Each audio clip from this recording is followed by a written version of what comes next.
lai lo Pentecost chalai gan ni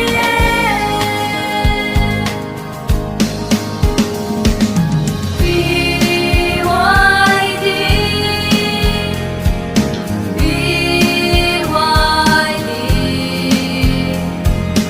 Pentecost chalai gan ni Hem na swalo ra lo yan ma se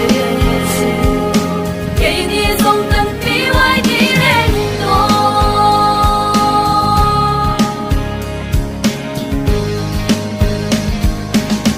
Câu chân ta na ban khơi mo le Chalai nung tung siam cha tu le Matiang sona kan zel turin Chân xin cha phang kim Quang dar tu chalai gan ni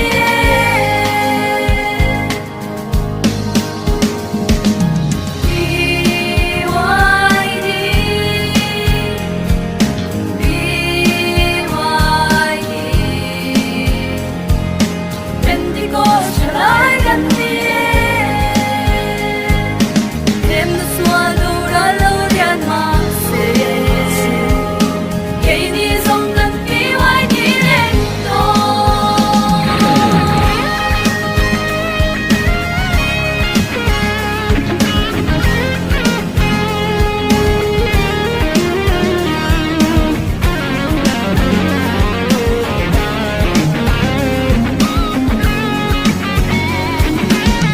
Sắc minh chun lăng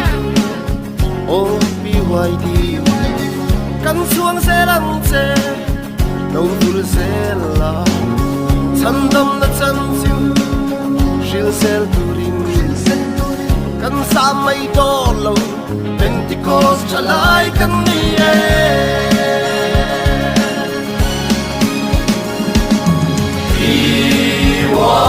PYD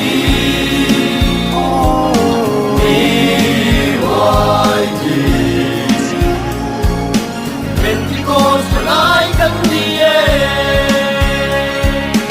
Hem swallow ralo lian ma se Baby song kan PYD reng to PYD PYD Pentecost chalai kan ni